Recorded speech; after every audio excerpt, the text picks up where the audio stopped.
Olá, pessoal. É um prazer revê-los. Sejam bem-vindos à nossa primeira webconferência sobre estratégia de leitura.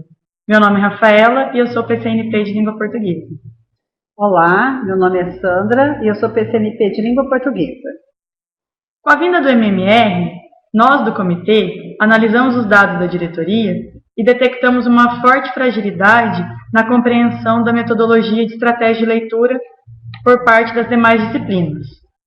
E pensando em como poderíamos contribuir para sanar essa fragilidade, desenvolvemos esse material que vamos apresentar para vocês hoje e esperamos que ele possa servir para vocês de base e fundamentação nos estudos, para todos os nossos colegas das demais disciplinas e para os profissionais de língua portuguesa também. Essa web será uma das nossas etapas, faremos orientação técnica também, mas em breve informaremos as datas. A nossa epígrafe, para iniciarmos os nossos trabalhos, nós pensamos na seguinte frase do Álvaro Vieira Pinto. O caminho que o professor escolheu para aprender foi ensinar. No ato do ensino, ele se defronta com as verdadeiras dificuldades, obstáculos reais, concretos, que precisa superar. Nessa situação, ele aprende. Então, nós escolhemos essa frase para iniciarmos o nosso trabalho. E partindo disso, nós vamos para a nossa leitura de fruição, que é um poema do escritor Ricardo Azevedo, e nós faremos a leitura do poema de modo compartilhado. Poema dentro do livro. Tem partida, tem viagem, tem estrada, tem caminho, tem procura, tem destino lá dentro do livro. Tem princesa, tem herói, tem fada, tem feiticeira, tem gigante, tem bandido, lá dentro do livro. Quanto mito, quanta lenda, quanta saga, quanto dito, quanto caso, quanto conto, lá dentro do livro. Tem tragédia, tem comédia, tem teatro, tem poesia, tem romance, tem suspense, lá dentro do livro. Tem passado, tem presente, tem futuro, tem moderno, tem o velho, tem o novo, lá dentro do livro. Tem verdade, tem mentira, tem juízo, tem loucura, tem ciência, tem bobagem, lá dentro do livro. Tem estudo, tem ensino, tem lição, tem exercício, tem pergunta, tem resposta, lá dentro do livro. Quanta regra, quanta norma, quanta ordem e quanta lei, quanta moral, quanto exemplo, lá dentro do livro. Tem imagem, tem pintura, tem desenho, tem gravura, tem estampa, tem figura, lá dentro do livro. Tem desejo, tem vontade, tem projeto, tem trabalho, tem fracasso, tem sucesso, lá dentro do livro. Quanta gente, quanto sonho, quanta história, quanto invento, quanta arte, quanta vida, há dentro de um livro.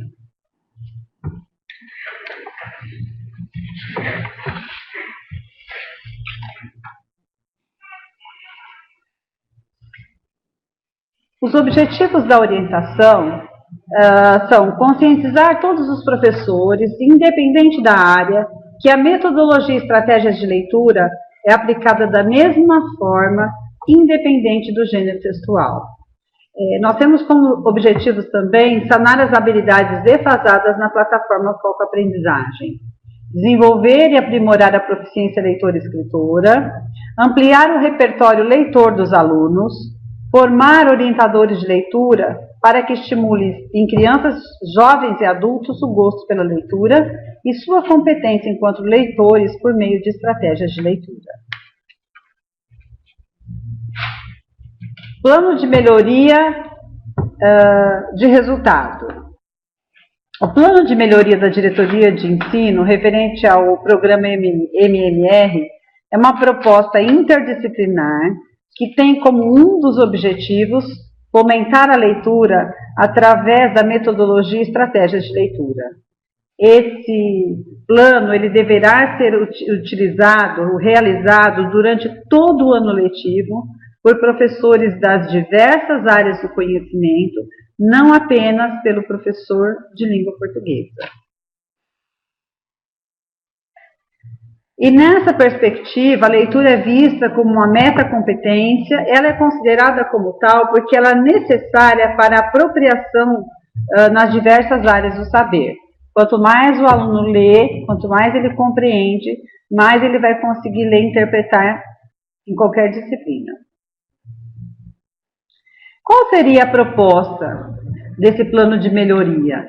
A proposta é que todos os professores criem em seus alunos necessidades. São os desafios que criam necessidades. Querer conhecer, apoderar-se de bens culturais ainda guardados pela escrita, descobrir outros mundos, perceber e buscar outras leituras que conversem com a sua leitura, que é a intertextualidade, conversem com o leitor. São necessidades que podem gerar prazer, estimular repertórios presentes ou adormecidos, fazer sonhar, ajuda a ler, ver o mundo. A proposta é ampliar o repertório leitor do aluno, a proposta é despertar áreas adormecidas no cérebro, a proposta é tornar o leitor ingênuo num leitor fluente. A relação capacidade de leitura-qualidade de vida, ela está articulada à preocupação com a capacidade de leitura do povo, está relacionada com a certeza de que a qualidade de vida do cidadão na sociedade atual depende do domínio dessa competência. Quanto mais o aluno domina a competência leitora, mais ele tem condições de ter qualidade de vida. E aí nós vamos pensar que língua portuguesa é uma língua complexa, uma das mais complexas. Essa relação aluno, língua e fala, ela é indissociável. O aluno, ele estuda através da sua língua, que é o seu idioma, a língua portuguesa, e a fala é particular. Se a gente pensar na formação de leitores no Brasil, existe no Brasil uma situação extremamente alarmante a respeito da formação de leitores. A Rojo, no livro dela, afirma: as práticas escolares brasileiras tendem a formar leitores com apenas capacidades mais básicas de leitura, ligadas à extração simples de informação de textos relativamente simples. Daí a preocupação da diretoria, da equipe do núcleo pedagógico, dos supervisores, após uma minuciosa análise, em tentar buscar estratégias para sanar essa fragilidade, porque nós sabemos que existe aí uma gama de alunos que eles leem textos curtos e simples somente.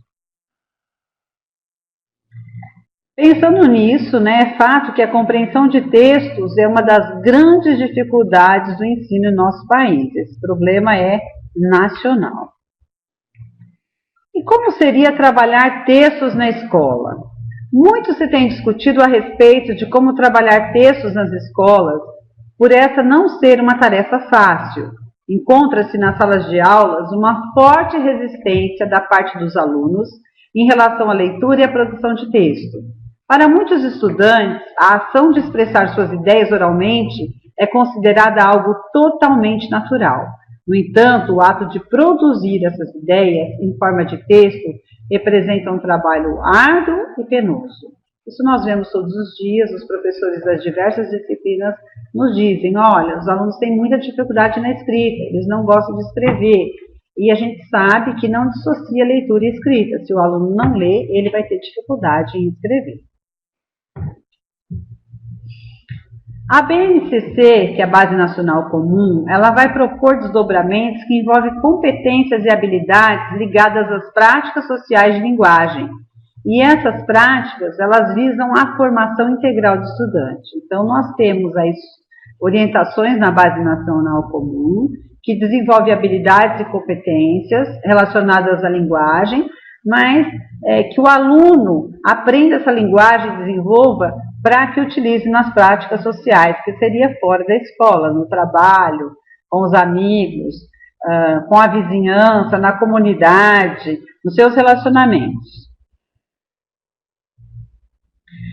O nosso currículo vigente ainda, ele diz na página 17 o seguinte: a centralidade da competência leitora e escritora, que a transforma em objetivo de todas as séries, anos e de todas as disciplinas, assinala para os gestores, a quem cabe a educação continuada dos professores na escola, a necessidade de criar oportunidades para que os docentes também desenvolvam essa competência.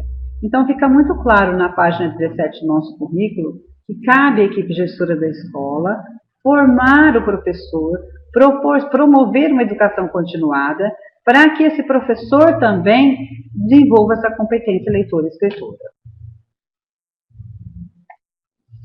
E aí o primeiro passo dessa formação é parte da crença, porque a equipe gestora e os professores das diversas disciplinas acreditam que é possível formar leitores? Precisa acreditar, porque senão o trabalho para aí, para na crença. Então, a gente gostaria de lembrar que formar leitores é tarefa de todas as áreas, não apenas de língua portuguesa.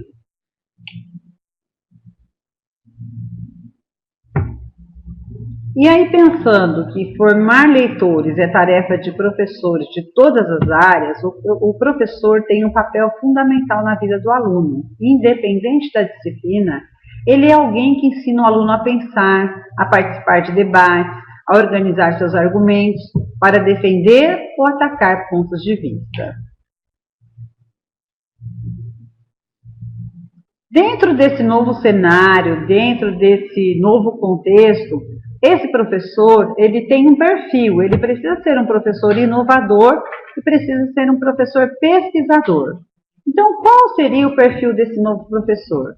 Ele precisa estar sempre atualizado com o que há de mais moderno, ele precisa saber utilizar a tecnologia para melhorar o aprendizado, ele tem que admitir que ele não tem todas as respostas, ele precisa ser parceiro do aluno e aprender com ele, e ele precisa continuar mantendo autoridade sem ser autoritário.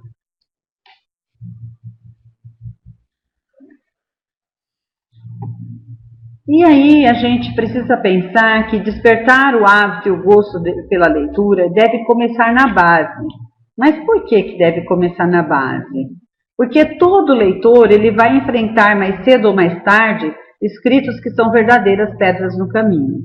Quantas vezes o aluno em sala de aula, ele pega um livro para ler, ele se interessa pela capa, quando ele abre o livro, que ele começa a ler o prefácio, que ele se depara com uma palavra que não conhece, ele abandona esse livro. Então, quanto mais cedo nós pensarmos em despertar o hábito e o gosto pela leitura nos alunos, mais fácil ficará o trabalho, porque é muito mais fácil construir algo do que reconstruir. Não é impossível você tornar um aluno leitor no ensino médio que não é leitor. É possível, só que é mais difícil. E aí, pensando na capacidade da linguagem, né, as palavras são as nossas principais ferramentas para entender o que se passa, fazer coisas acontecerem e garantir a harmonia entre as pessoas. Nós nos comunicamos através da linguagem, nós utilizamos as palavras o tempo todo.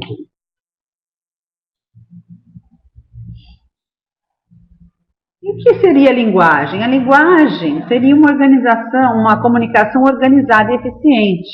E é muito importante que todo educador conceba a linguagem como um significado amplo e dinâmico, que se relaciona plenamente com a participação social. Trabalhar a linguagem em situação de ensino não é ensinar palavras, mas os seus significados culturais e sociais. Fica claro para a gente, quando analisa os dados na plataforma Foco Aprendizagem, às vezes aparecem habilidades lá que nos deixam claro, que nos mostram que o aluno está aprendendo fragmentado, que ele dissocia cultura e sociedade. Então, trabalhar a linguagem vai muito mais do que decodificar códigos, é muito mais amplo. Trabalhar a linguagem é fazer com que o aluno tenha autonomia para gerir a sua própria vida, que dentro de um texto ele consiga entender os significados culturais e sociais dentro daquele texto. E se nós pensarmos na relação linguagem e comunicação, a linguagem ela sempre vai existir a serviço da comunicação. E ela possui uma função de mediação nas práticas sociais. A gente pode pegar o exemplo da sala de aula, que o professor é o mediador do conhecimento e cada professor utiliza a linguagem específica da sua aula, da sua disciplina, para mediar essas práticas dentro da sala de aula e o aluno também leva o domínio dessa linguagem para as práticas dele. A mediação entre os homens se faz por intermédio da palavra e a capacidade humana de articular significados coletivos e compartilhar se dá por intermédio da linguagem. Por meio da linguagem agimos e participamos das decisões da sociedade. Isso fica muito claro nesse mundo atual, nas redes sociais, nós vemos postagem o tempo todo. o aluno, às vezes, fazendo um debate em sala de aula com o professor. Então, isso fica muito claro no nosso dia a dia. Pensando na comunicação, que é imperativa, na linguagem, que é uma comunicação organizada e eficiente, nós precisamos pensar nos gêneros, né? O que são gêneros textuais? Os gêneros são os vários textos que circulam socialmente, para que o aluno ele esteja inserido numa sociedade letrada. Nós hoje estamos falando, vamos falar o tempo todo de estratégia de leitura para todas as disciplinas, então nós não vamos focar especificamente na língua portuguesa, mas a grosso modo, os gêneros são os vários textos que circulam socialmente, e o aluno tem contato com esses gêneros. Alguns ele aprende fora da escola, com os amigos, nas redes sociais. Alguns gêneros são específicos da própria escola, ele vai aprender, o professor ajudando ele a transformar em informação e conhecimento. Às vezes o aluno diz assim, mas eu não gosto de ler, eu não leio. Mas ele tem contato o tempo todo com textos práticos, que são os bilhetes, que são os anúncios, os cardápios, os manuais, bulas de remédio, uma conta de água, de luz, de telefone, um extrato de banco e muitos outros textos práticos. E os textos informativos? São aqueles que trazem informações, conhecimentos, descobertas. É o texto jornalístico, é a enciclopédia, o mapa, os infográficos e os dicionários. Muitos desses textos estão dentro da escola e são trabalhados em disciplinas diversas. Os textos literários, que estão dentro da literatura, da língua portuguesa, são registros de pensamentos e fantasias do homem e de sua relação com o mundo. A gente pode considerar como literários os poemas, os contos, as crônicas, as fábulas, a novela. E os textos extras-verbais são aqueles textos que não utilizam a fala e escrita. Eles utilizam códigos não linguísticos, então as formas, as cores, os sons, os gestos, fisionomia, símbolos. E a gente vai pensar na leitura em voz alta feita pelo professor e a fluência leitora do aluno. Ler em voz alta contribui para a fluência leitora dos alunos, porque à medida em que eles observam a leitura de um leitor experiente, que no caso é o modelo professor, que ele compreende e interpreta a sua leitura,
usando os recursos de entonação para explicitar sua interpretação e, portanto, ser capaz de provocar em quem ouve uma boa compreensão do texto lido.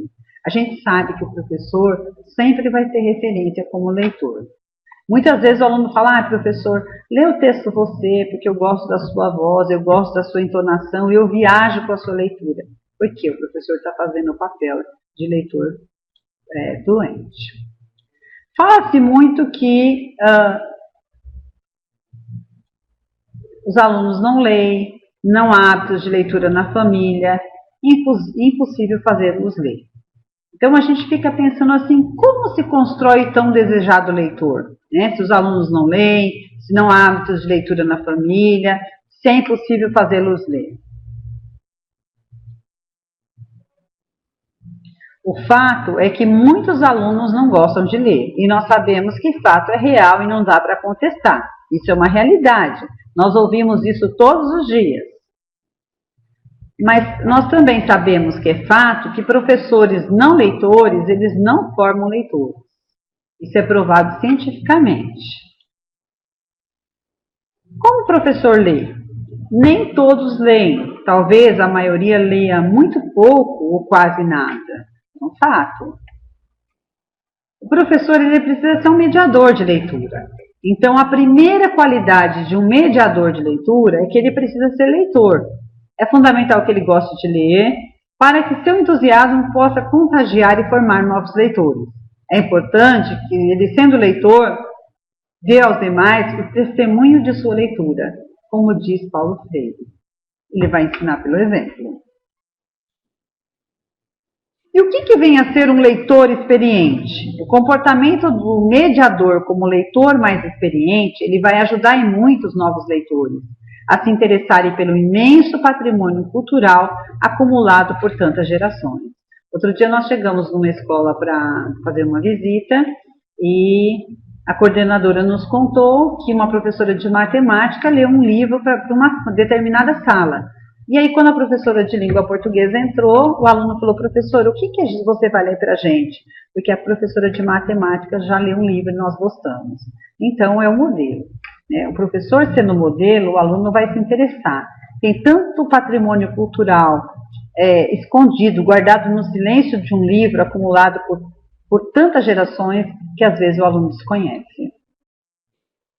Além disso, o professor deve ser sensível bastante para captar os anseios dos leitores, que querem formar e saber escolher temas e assuntos que interessem a todos e a cada um. É importante que o professor pesquise textos com qualidade, mas que também conheça o perfil leitor da sua sala, né?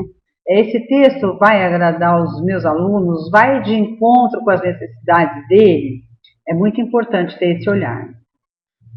E aí a gente pensa muito, né? Nós falamos que é fato que os alunos não gostam de ler, mas existem várias hipóteses, várias possibilidades para explicar a apatia dos alunos por leitura. Nós vamos discutir algumas delas. Primeiro, é o fascínio que o computador e os jogos eletrônicos exercem sobre eles, roubando-lhes o tempo que deveria ser dedicado à leitura. Os jovens hoje ficam muito tempo nos jogos eletrônicos, em computador, e acabam não tendo tempo para leitura. Às vezes eles não têm o estímulo dos pais desde a infância, os pais não são referência, porque os pais também não foram leitores, eles não foram preparados para isso. A falta de vocabulário acaba desestimulando-os a entender um enunciado e assim ele acaba desistindo mesmo antes de tentar. O aluno fala assim: deixa para lá, eu estou sossegado. É mais cômodo para ele volta para a zona de conforto dele. E às vezes eles percebem que há uma necessidade de realizar um esforço maior para ler um livro do que ver um filme.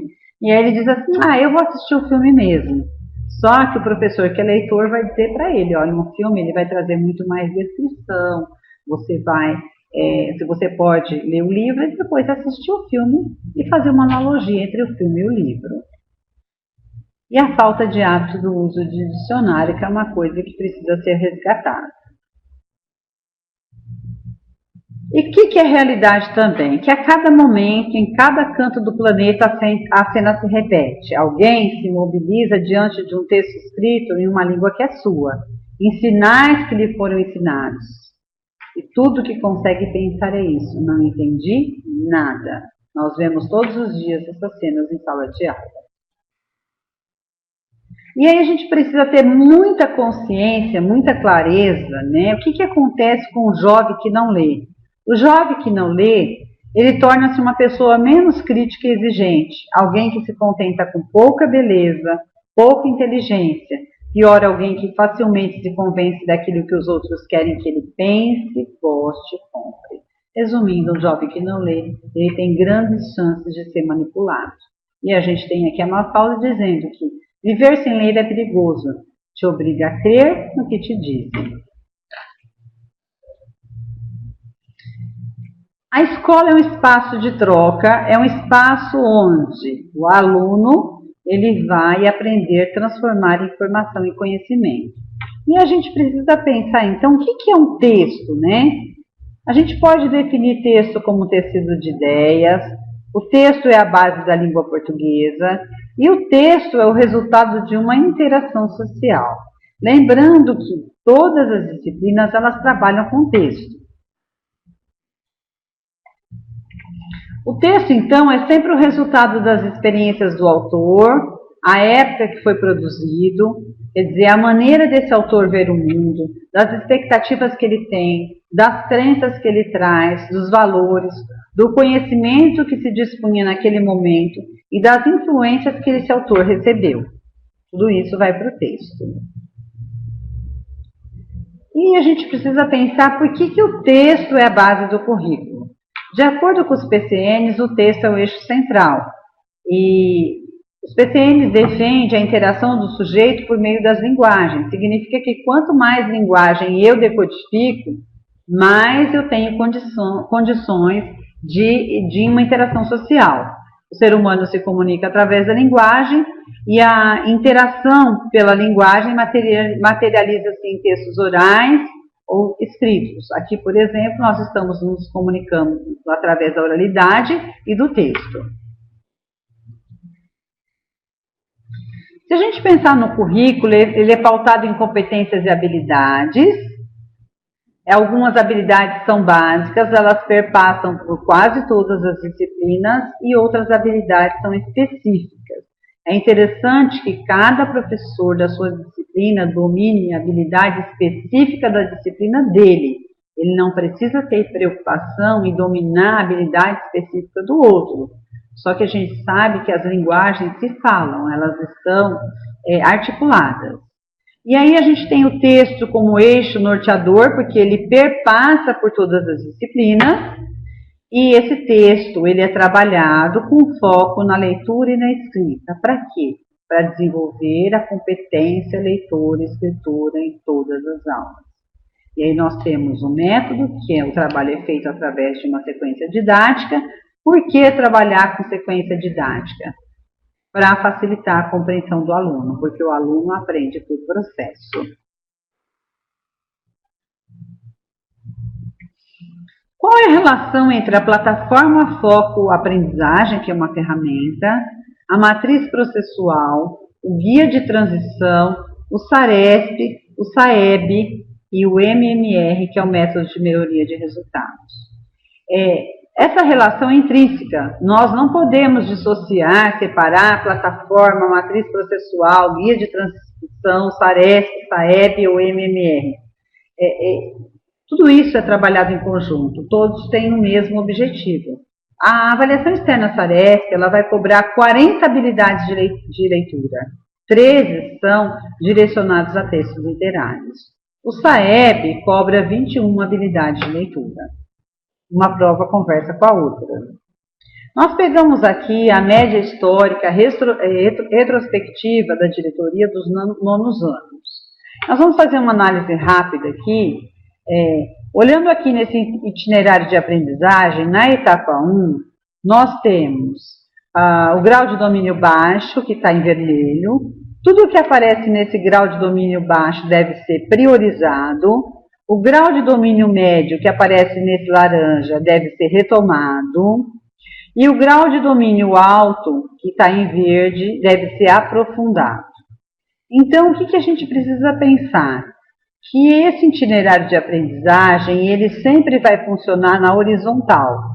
Quando nós temos habilidades no vermelho aqui, essas habilidades elas precisam ser trabalhadas, essas habilidades defasadas, para que ela venha para o laranja, do laranja ela saia e vá para o verde. Aqui nós temos 3, 6, 10 habilidades que precisam ser retomadas para que elas possam vir para esse grau de domínio alto.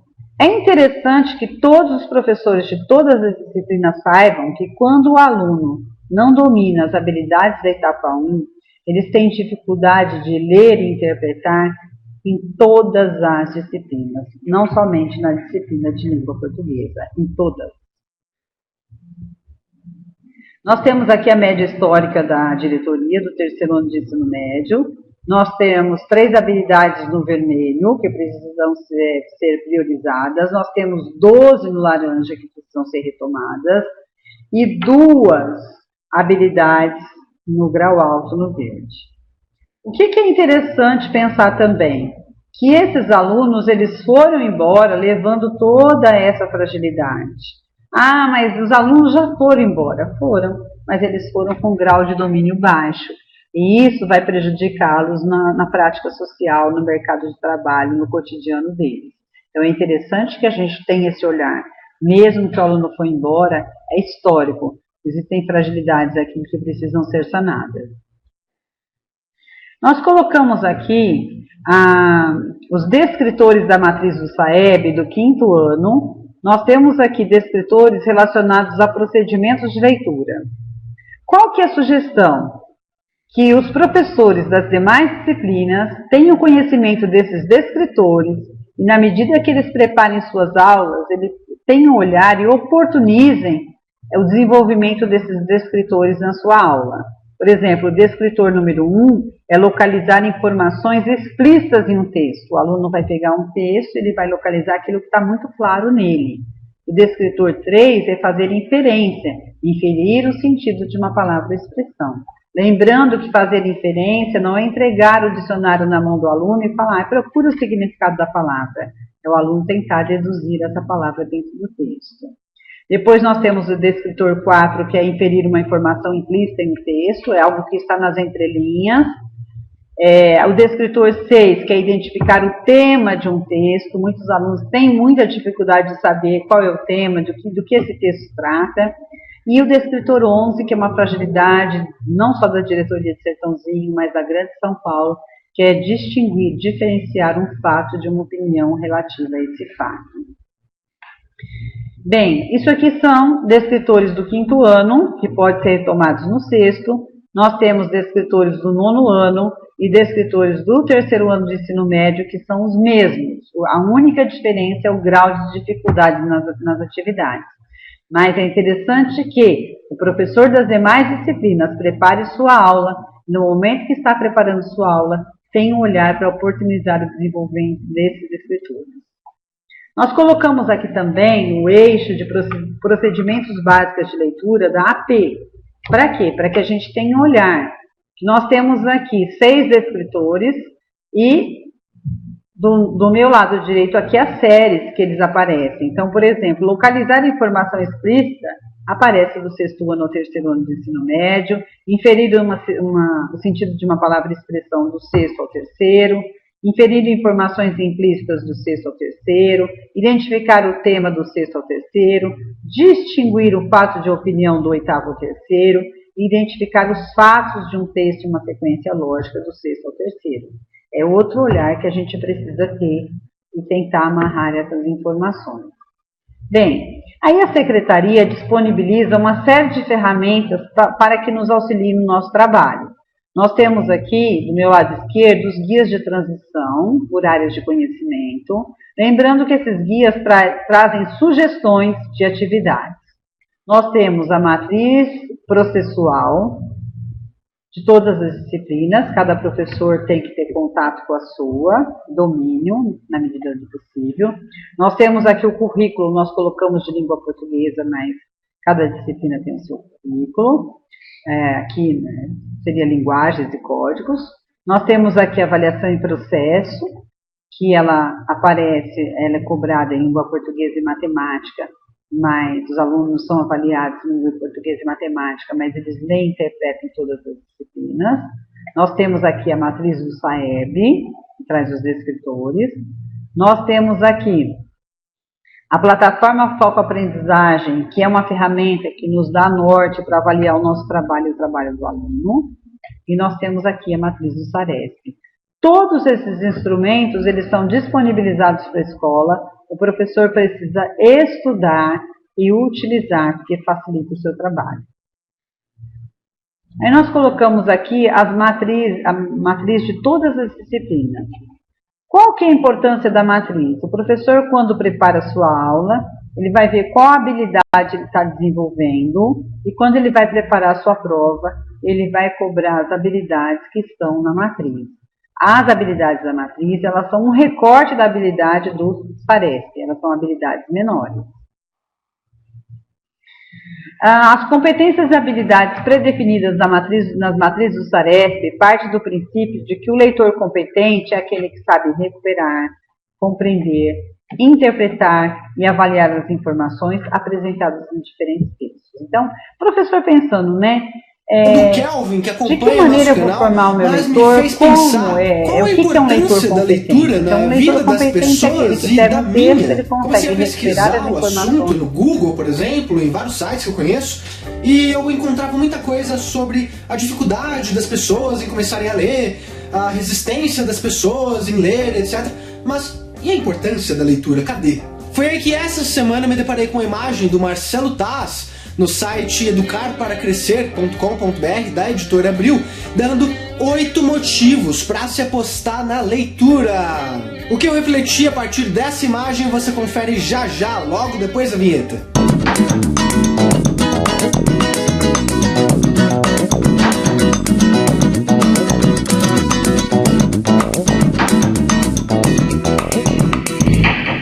Número 1. Desenvolve repertório. Sabe aquele cara que convence todo mundo, que tem a maior lábia? Pode ter certeza de que ele tem um raciocínio bem desenvolvido. E como ele faz para exercitar? Com números? Também, mas ainda hoje muitos se esquecem de que a leitura é muito importante para desenvolver o cérebro. Você não quer ser aquela pessoa que nunca sabe como dizer o que pensa, ou que começa a gaguejar sempre que uma discussão começa a ficar mais complexa? Número 2, amplia o conhecimento geral. Isso é bem óbvio, nem precisa ir muito longe. A quantidade de conhecimento que eu adquiri lendo o Código da Vinci, do Dan Brown, por exemplo, é enorme. E romances históricos também são ótimos, principalmente para aqueles que não gostam de ficar só lendo nomes e datas nos livros de história, sem saber o que é que se passava no meio. Número 3, estimula a criatividade. Existe um clube do livro no Facebook criado por mim, chamado Cabine Clube, no qual as pessoas entram para falar das leituras que elas estão fazendo e tudo mais.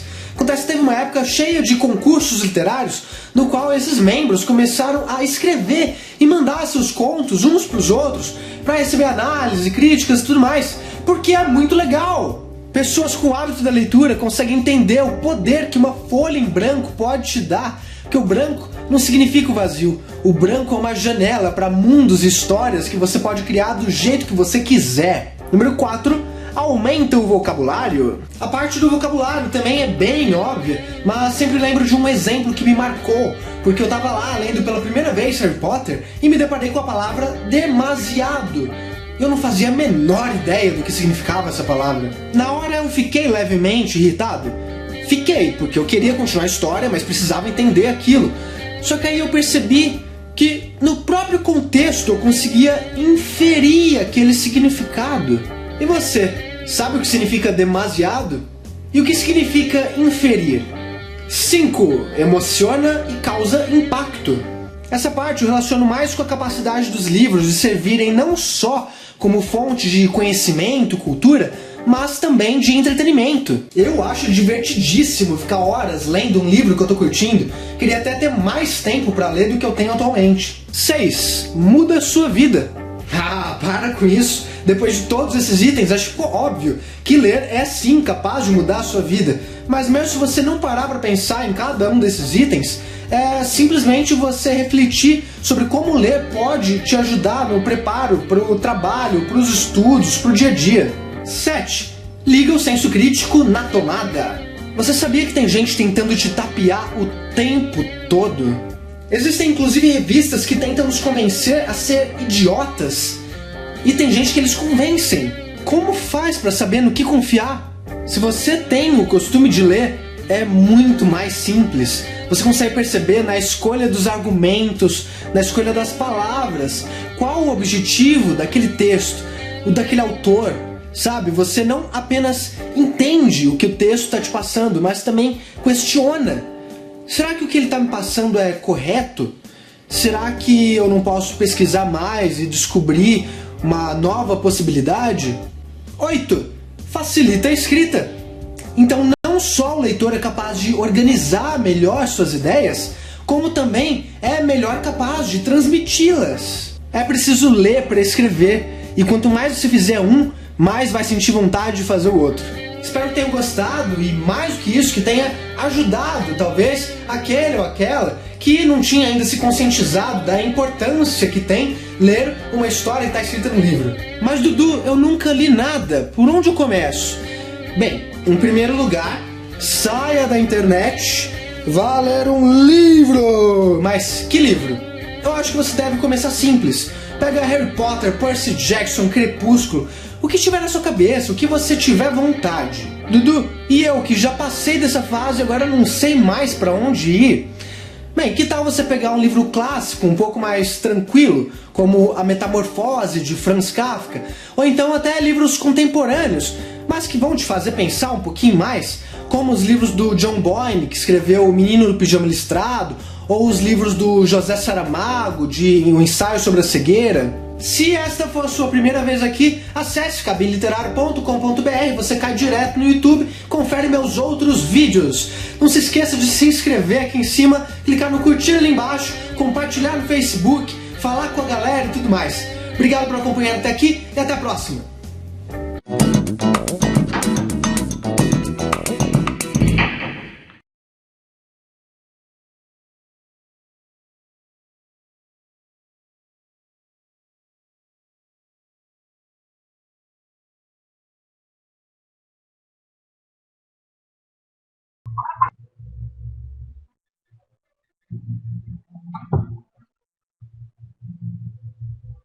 Vocês acabaram de ver um vídeo que elucida a importância da leitura, e a gente vai pensar a leitura. O que a leitura é? Um processo de construir significado a partir do texto. O ato de ler, ele ativa uma série de ações na mente do leitor. Por meio delas, ele extrai informações. Acabei de falar agora há pouco que o aluno, quando lê, ele desperta áreas adormecidas do cérebro. Essas ações são as estratégias de leitura. Então, a gente vai pensar o que é ler. Ler é atribuir significado ao mundo, num sentido bem amplo, e ao texto que se lê, no sentido específico. Durante e mesmo antes da leitura, nós sempre fazemos antecipações sobre o texto. Então, o que é um bom leitor? Hoje nós sabemos que um bom leitor é aquele que sabe utilizar os procedimentos de leitura de modo a reconstruir os sentidos do texto, dialogar com esse texto, concordar, discordar, etc. A habilidade essencial da leitura é depender o menos possível dos olhos. Dois fatores determinam a leitura: o texto que é visto pelos olhos, aquilo que está por trás dos olhos, o conhecimento prévio que o aluno traz. A gente vê o que a gente sabe. E nós vamos pensar nos procedimentos de leitura. Toda leitura que fazemos é orientada por objetivos e finalidades que temos ao realizar a leitura. E esses objetivos determinam a escolha de procedimentos que tornarão o processo de leitura mais eficaz. Assim, os objetivos, eles podem orientar a leitura e podem ser vários. Nós temos a leitura colaborativa ou compartilhada. Que leitura que é essa? A leitura em que o professor e alunos elas realizam paulativamente, em conjunto. É uma prática fundamental para deixar claro as estratégias e os procedimentos que um leitor proficiente utiliza. O professor usa muito esse recurso de leitura colaborativa ou compartilhada. A leitura programada já uma leitura que serve para ampliar a proficiência leitora, sobretudo no que se refere à extensão dos textos trabalhados ou à seleção de texto. Por exemplo, o professor ele quer pedir a leitura de um texto mais complexo, de um livro mais complexo, então o professor divide o texto em trecho, pede que seja lido um a um, e depois isso é comentado em classe, é feita uma discussão coletiva, um debate. A leitura em voz alta feita pelo professor é uma outra estratégia.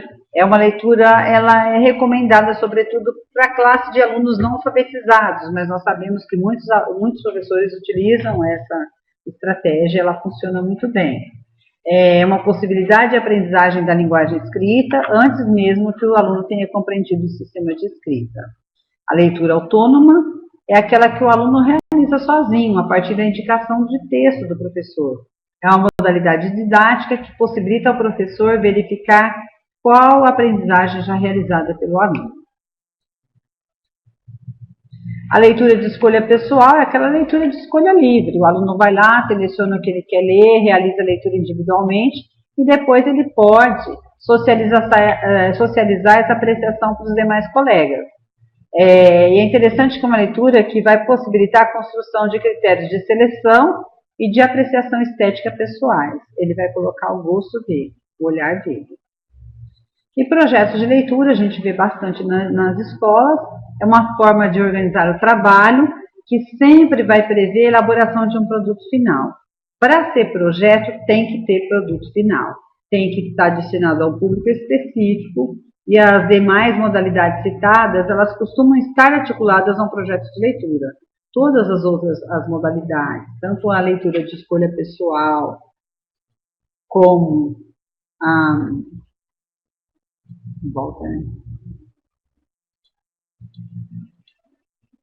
leitura autônoma, a leitura em voz alta, elas podem estar dentro de um projeto de leitura.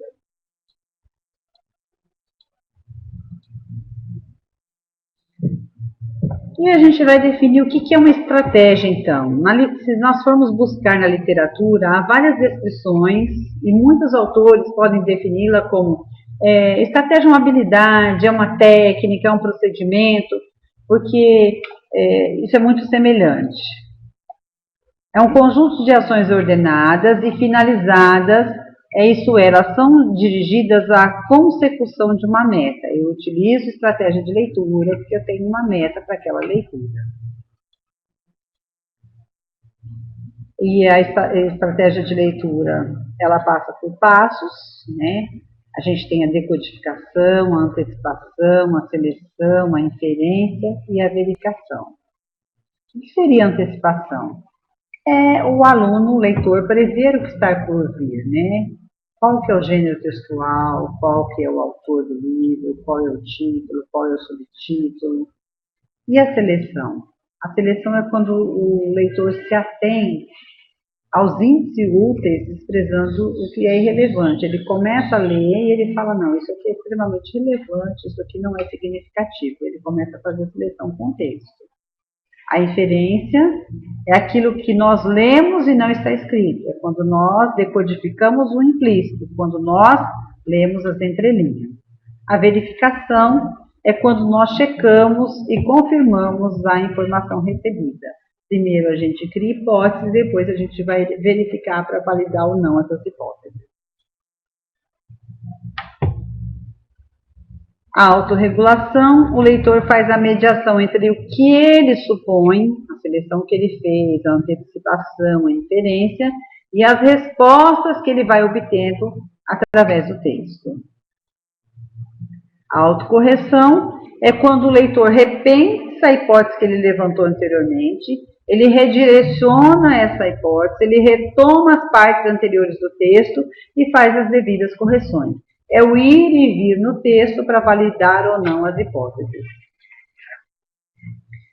E aí a gente vai pensar na roda de leitura, caracteriza-se por seu perfil de compartilhamento, no qual os participantes se reúnem em torno de um leitor-guia.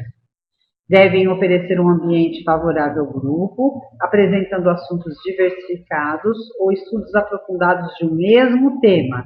Também devem ser considerados o tempo e a intertextualidade, todos os critérios que auxiliam na ampliação dos horizontes de leitores não iniciados.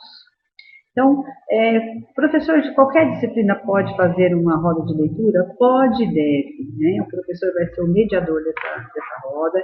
É interessante que ele propicie um ambiente favorável, pode ser um círculo na sala de aula, pode ser fora da sala de aula, num outro espaço, mas que o professor pense no tema que ele vai discutir, pense como vai ser essa abordagem e também considere a intertextualidade. Esse texto que ele escolheu converse com outros textos. Por quê? Para esse repertório ficar mais rico e mais amplo. Afirmando o pensamento de Unis, nem círculo não é novo. Novo é o uso do círculo para aproximar os leitores na troca de suas interpretações. Às vezes o professor propicia um círculo na sala de aula, ele tem aquele aluno que é só ouvinte, ele é muito tímido, mas Só o fato de ele ouvir, ele vai aprender. Isso pode aguçar a curiosidade dele de buscar um livro, buscar um texto para ler. Então, quem que é o leitor eficiente? É aquele que formula perguntas enquanto lê e se mantém atento. Ele seleciona índices relevantes para sua compreensão. Ele supre os elementos ausentes, complementando as informações. Ele pode antecipar fatos e ele pode reformular as hipóteses. Ele analisa o conteúdo, ele estabelece relações com outros aspectos do conhecimento, ele pode transformar o texto lido, ele pode atribuir intenções ao autor do texto. Um trabalho de leitura deve abordar tipos diversificados de textos para proporcionar o desenvolvimento de estratégias e habilidades. Então, o que deve ser feito antes da leitura? Nós antecipamos seu conteúdo a partir do título, do tema abordado, dos conhecimentos prévios sobre o assunto, do autor e dos comentários feitos por quem já leu. Isso é muito importante. E durante a leitura? Durante a leitura, a partir dos elementos que o texto traz e das experiências anteriores, nós vamos continuar fazendo antecipações que podem vir a ser confirmadas ou não. Sempre buscamos confirmações de nossas predições durante a leitura, nas informações trazidas pelo próprio texto e depois em conversas e debates com outras pessoas. Fazemos também inferências, tiramos conclusões que não são claras, que não são explícitas, com base em outras leituras, experiências de vida, crenças, valores, etc. A leitura ela não é linear, ela não é um processo linear, e o mesmo texto ele vai possibilitar diferentes leituras.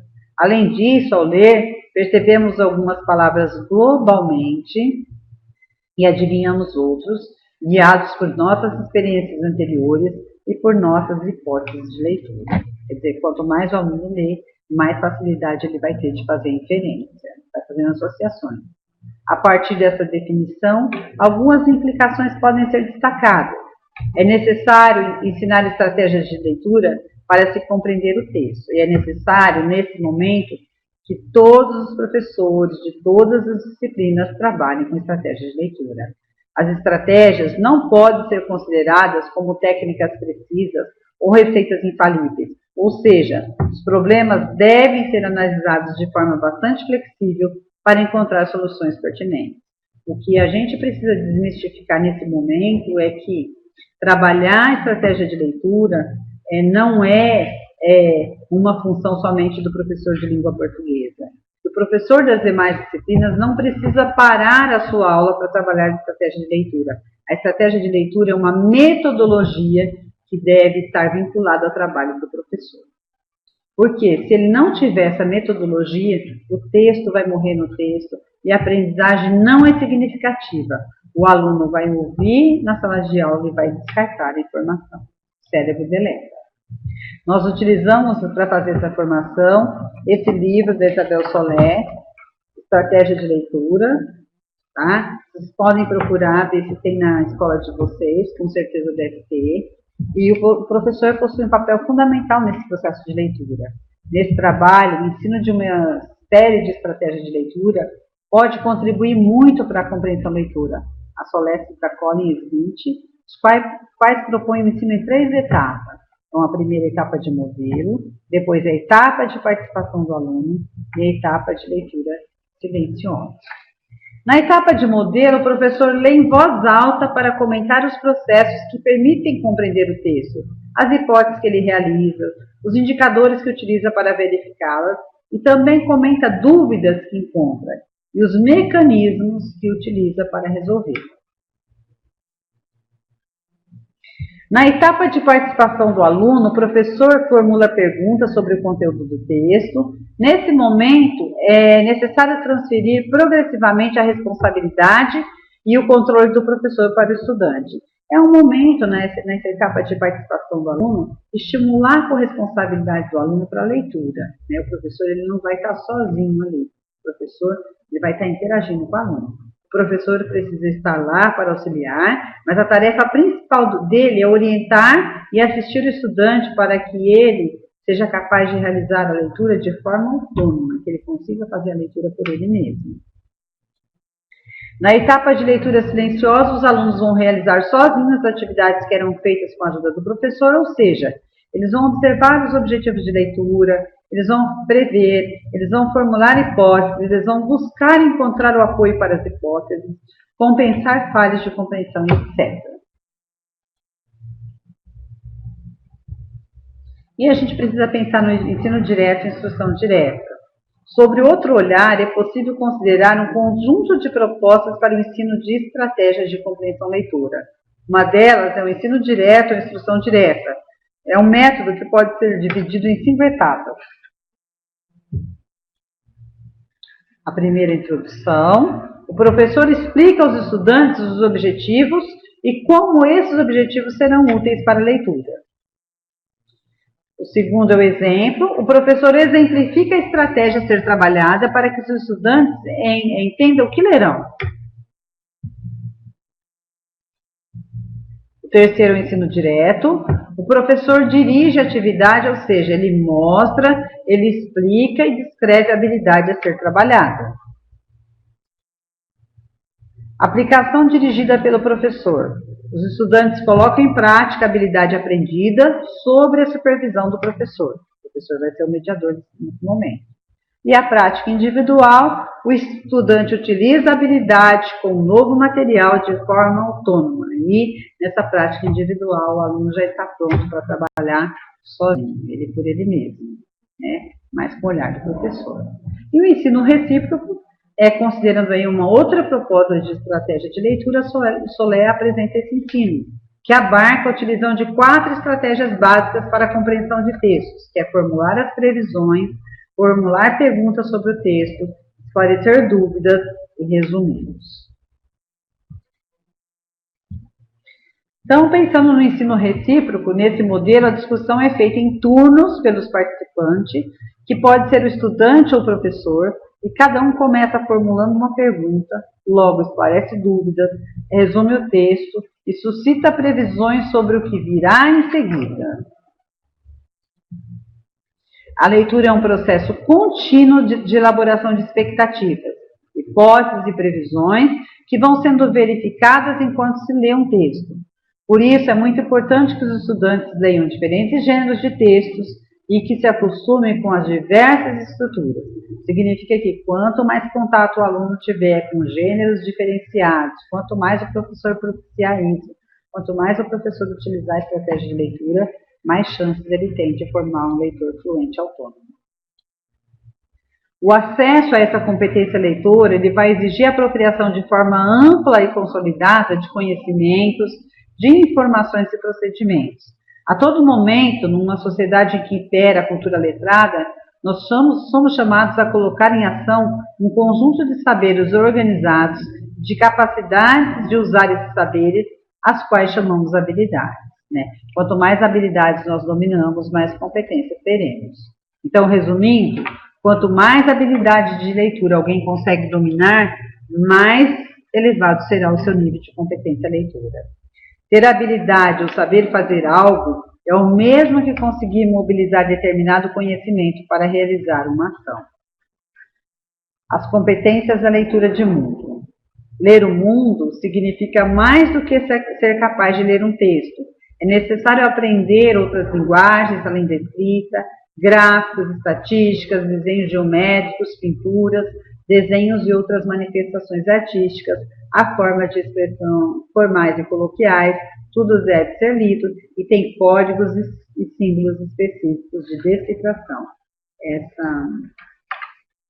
Essa epígrafe da Nova Escola, e é interessante porque todos esses tipos de leitura eles passam pela avaliação em processo, pelo FARESP, pelos livros das demais disciplinas.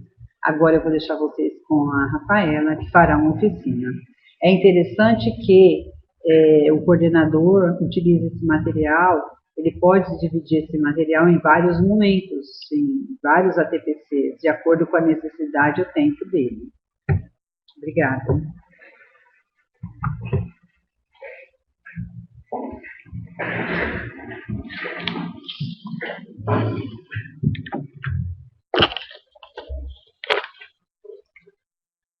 Bom, voltei, pessoal. A fim, então, de ilustrar tudo o que já foi dito até aqui, nós faremos agora um exercício. Você, professor, quando for trabalhar com o seu eixo norteador, ou seja, com o seu texto, utilize-se do método das 3 leituras. Entretanto, antes de explicar o método, o professor ele pode começar a criar hipóteses, possibilidades, a fim de despertar o interesse e a curiosidade dos seus alunos.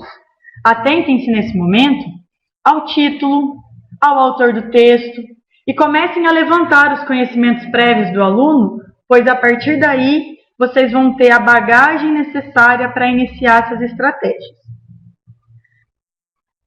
Aqui o nosso primeiro do método das 3 leituras, a primeira seria a leitura silenciosa. Ela é individual e é feita pelo aluno. Nesse momento, o aluno ele tem o primeiro contato com o texto e ele irá comprovar as hipóteses, aquelas possibilidades que nós criamos anteriormente. A segunda é a apropriação do texto. Seria que ao lê-lo, o aluno vai grifando as palavras-chave, os termos desconhecidos, as ideias importantes. Ele vai realmente grifando o texto e marcando aquilo que é relevante e aquilo que é irrelevante. A terceira leitura seria a de ler as entrelinhas. Seria aquela em descobrir o que está sendo dito, mesmo sem estar propriamente escrito. E aí, pensando nisso, e nessa análise toda das 3 leituras, nós escolhemos um texto, como exemplo, para trabalharmos aqui. O texto chama-se As Enchentes de Minha Infância, do Rubem Braga. Esse texto ele foi utilizado, a fonte dele, ele foi utilizado no SAEB do 8º ano e em uma das APs da 3ª série do ensino médio. Após as leituras, então o próximo passo, vocês entregariam o texto ao aluno, ele realizaria a primeira leitura silenciosa, a segunda leitura de apropriação, e aí nós iríamos então para essa seleção e antecipação, que seria o próximo método. Que depois de grifados os termos importantes, relacionados com o título, com as palavras desconhecidas, tudo aquilo que eu já falei para vocês, o aluno iria para a inferência. Nesse quesito, é importante que o professor ele perceba quais são os conhecimentos prévios dos alunos e todos aqueles que são necessários para que ele atinja a totalidade da compreensão. Nós elencamos aqui nesse texto, no caso aqui eu coloquei para vocês um exemplo de todas as questões que seriam grifadas pelo aluno como exemplo, o título, aqui mais alguns trechos que são importantes, algumas palavras que ele talvez possa não conhecer, alguns termos que talvez não seja do conhecimento dele. E aí iríamos para a inferência. Então, como eu disse para vocês, nós selecionamos 2 momentos. Nós selecionamos uma fraqueza do Itapemirim e águas nas cabeceiras. Por que nós selecionamos esse momento? Ao ler sobre a fraqueza do Itapemirim, haverá o aluno que ele não vai saber o que significa Itapemirim, ele não vai associar o que é isso. E ao mesmo passo, haverá o aluno que irá associar Itapemirim à empresa de ônibus. Talvez o conhecimento prévio que ele carregue seja referente a isso. Nesse momento, é importante que o professor infira aos alunos que se trata, na verdade, de um rio do Espírito Santo, que foi citado lá na crônica do Rubem Braga. É importante que o professor chegue com o aluno a essa conclusão. Traga o aluno para essa conclusão. Não é interessante que o professor dê a inferência propriamente dita, mas que com o contexto das enchentes da minha vida, ele chegue a essa conclusão. Ao ler sobre as águas nas cabeceiras, haverá o aluno que associará o sentido de cabeceira à cabeceira de cama. Talvez ele não consiga associar um outro sentido, dependendo do conhecimento prévio dele, ele não consiga inferir um outro sentido que não seja esse. Nesse momento, o professor, de novo, ele vai provocar a inferência no aluno através do contexto, através da leitura, que, na verdade, as águas nas cabeceiras se refere à palavra cabeceira a uma nascente, um olho d'água, uma mina de água, ou seja, é uma outra palavra para exemplificar o local onde se inicia o curso de uma água, de um rio, de um ribeirão, enfim, seja ele grande ou pequeno. Feito isso, todas essas inferências, nós partimos então para a estratégia de verificação. No caso do exercício que nós estamos analisando, a verificação seria na resolução do exercício solicitado. Então, entendendo o texto, a expressão que revela uma opinião sobre o fato "vinham todos dormir em nossa casa" é. Então, a partir do enunciado do exercício, será realizada então a verificação de todas as outras estratégias que nós elencamos até aqui. O aluno deve atentar-se ao seguinte: para que ele atinja a resposta correta, que para vocês aí já apareceu como a letra D, é importante que ele faça a relação, e o professor nesse momento ele tem que ser um mediador, para deixar muito claro para o aluno a diferenciação do que é fato e do que é opinião. Porque além da estratégia de leitura estar sendo analisada, nós também estamos trabalhando aí com a habilidade da diferenciação entre fato e opinião. Então eu coloquei para vocês, aqui no azul, o que foi dito no enunciado, né? O fato, algo que é incontestável, é real, né? Sendo até um pouco redundante, mas é algo que não se muda, não se altera, não se discute. Então vinham todos dormir em casa, isso é incontestável. O exercício pede que eu assinale a alternativa em que demonstra uma opinião sobre esse fato. Então, se nós analisarmos a frase que vem logo em seguida, isso para nós era uma festa, isso o quê? Né? Se o professor trabalhar com essa questão do isso o quê? Isso que todos vinham dormir na casa. Para nós, seria aí um indicador de opinião. Para nós era uma festa.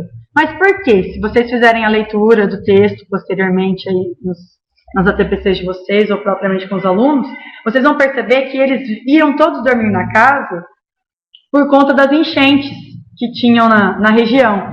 E para as crianças, isso era um motivo de festa, era uma faina, né? No caso da palavra faina, que eu não marquei para vocês aqui, que talvez caia no desconhecimento dos alunos, o próprio contexto me diria um sentido possível, né? Uma faina de arrumar camas, então era aquela agitação, era aquela correria para arrumar as camas nas salas, aquela intimidade improvisada e alegre. Então, o fato da enchente provocar que todos fossem dormir em uma casa só, fez com que ele achasse aquilo uma festa.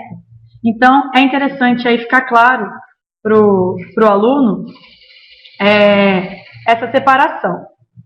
Porém, pessoal, é importante ressaltar aqui, e às vezes é claro que essa informação talvez seja muito óbvia, mas não é inválido ressaltá-lo, que para que toda essa metodologia ela seja completamente alcançada, é impreterível que o professor ele esteja preparado, né, previamente, ele tenha conhecimento do texto, ele mesmo faça o seu levantamento de hipóteses de quais termos poderiam ser de dificuldade para o aluno e que isso esteja pautado numa sequência didática.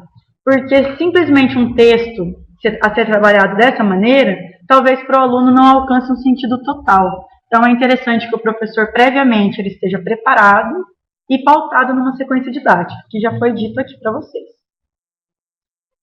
Nessa estratégia, né, que é a da verificação, que eu citei para vocês, que é quando nós vamos então responder ao exercício, as antecipações e as inferências, elas se confirmam ou não. É nessa etapa que o leitor se sente mais seguro em suas experiências leitoras, aplicando as estratégias. Porém, se o sucesso não for obtido, se o aluno não alcançar o acerto no caso do exemplo estudado, cabe ao leitor retomar as estratégias. Quer dizer que em algum momento da sequência de estratégias, algo não foi atingido na sua totalidade. Então, é necessário retomar para entender. Daí a importância da recuperação contínua, da retomada e da reanálise do texto. Ainda falando sobre essa questão do alfabetismo e da leitura e tudo mais, o próprio currículo, ele nos traz alguns níveis de alfabetismo. Nós temos o nível rudimentar, que é a capacidade de locar uma informação explícita. É aquilo, está claro no texto, eu li e encontrei. É o nível rudimentar.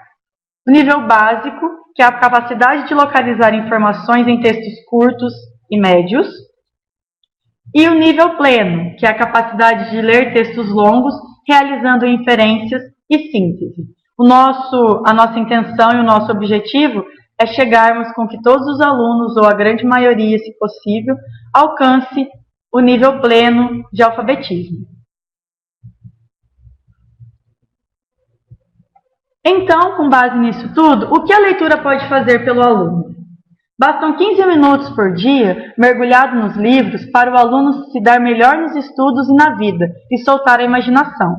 Estimula a criatividade, aumenta o seu vocabulário, facilita a escrita, simplifica a compreensão das coisas, ajuda na vida profissional, melhora a comunicação com os outros, amplia seu conhecimento geral e liga o seu sentido crítico na tomada de decisões e no próprio autoconhecimento. Nós gostaríamos de solicitar que seja feita a avaliação da webconferência, por gentileza, por parte de todos vocês que estiverem assistindo. Nós disponibilizamos aqui o link, e na última webconferência que nós fizemos, nos foi informado que não foi possível clicar no link. Agora nós tentamos sanar esse problema. De qualquer forma, se vocês não conseguirem clicando no link propriamente dito, vocês podem copiar, digitar na barra de rolagem e, se possível, responder à avaliação. É um pedido nosso, é importante para nós, é um feedback para nós, para estarmos sempre melhorando. Nós agradecemos a atenção de todos e agora é com vocês que estão aí assistindo. Nós pedimos que vocês repliquem o que vocês aprenderam e desejamos a todos um excelente trabalho. Contem sempre conosco, estamos à disposição para qualquer dúvida e aguardem as próximas datas da nossa orientação técnica.